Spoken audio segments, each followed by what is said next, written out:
Our Unified Bank Profile is the Executive Director of West Banco Arena in the Capitol Theater, Denny Magruder. Denny, it was a long 9 months without any activity in this building, but hockey is back. How happy are you right now? DJ, I can't express it. We are absolutely delighted. I mean, as you're right, 9 months is just a very, very long time, and we're just happy it's here.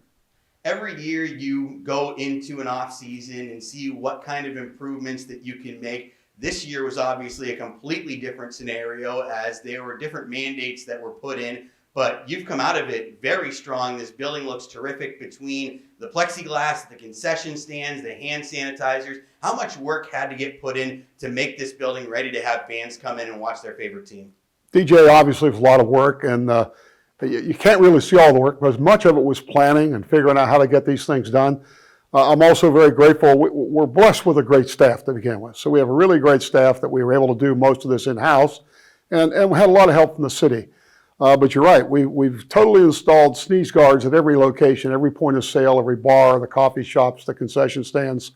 We removed the restroom doors effectively and have built the L entries outside, the hand sanitizers, the massive signage.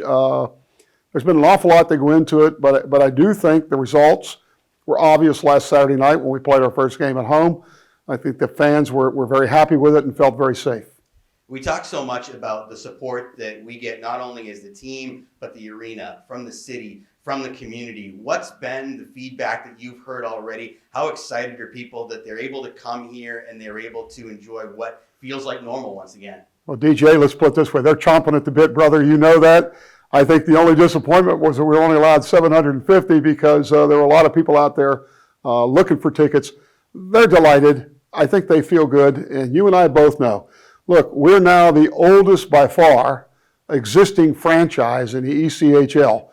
And you know the reason for that is our fans, DJ. And again, the great job that you do, the interaction that you have.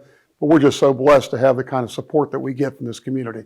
29 years of hockey here in Wheeling, and you're one of the pioneers. From day one, you were part of the conversations that helped move this team from Winston-Salem to Wheeling. What's that ride been like for you, seeing how the team has evolved, going through some of the great moments, going to the championship round twice, and just being able to see what was essentially a dream in 1992 become a reality year in and year out? Well, DJ, as you said, it's a dream come true. Little did I know way back in 1991 when we were negotiating with the Winston-Salem people to bring this franchise that when we got to 2020 that we'd be here. I didn't know I'd be here, and here we are, 29 years, just unbelievable. And I think as far as the franchise, as strong as it's ever been. Again, the local fan support's been outstanding, but it's just been a great ride, I can tell you that. Whether it's the All-Star game that was hosted in the inaugural year, whether it was those finals trips in 93 or 16, do you have some favorite memories from the 29 years that jump out in your head? You know, DJ, there's so many. I have a ton of favorites. You don't have enough time to hear them all. But obviously, a couple of years ago when we made the run, and if it hadn't been for that thing they call the goalpost, we probably would have owned the Stanley Cup there a couple springs ago. We've had a couple marvelous runs. In the early years, we did the same thing. We went to the finals all the way to the last game with Toledo. We've just had so many thrilling moments. I mean, just a number of players that have come through here. You know, when I go home sometimes and turn on the TV to relax, and I turn on a hockey game, and there's a former Nailer, and it happens over and over. And just to think about the fans, how many great season ticket holders, you know, those that keep coming back, those that we missed, that were here for so many years and have passed away. It's just been, it's been a thrill. It's just hard to believe that 29 years have gone by.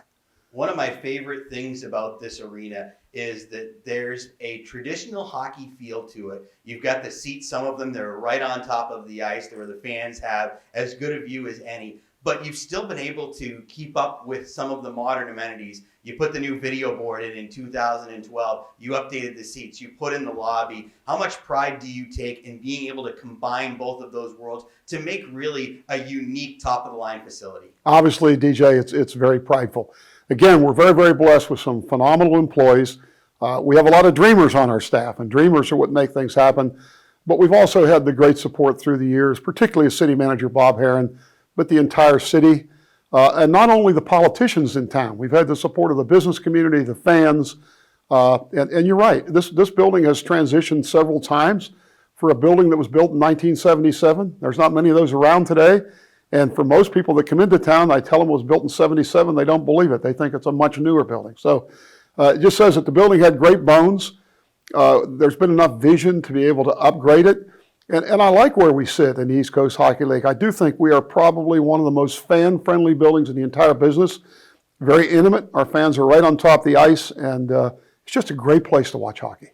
Denny, I can't thank you enough, number one, for taking a few minutes of your time to talk to me today, but also for all the great work that you and your staff have done, not only this year in a pandemic, but throughout the 29-year history to make this such a tremendous facility and to be able to have our fans enjoy it game in and game out. So awesome job. DJ, thank you, and thank you personally for being such a part of our family here at the arena. Thank you so much. Denny Magruder, the Executive Director of West Banco Arena and the Capitol Theater on our Unified Bank Profile segment during intermission coverage. This is the Nailers Broadcast Network presented by Main Street Bank.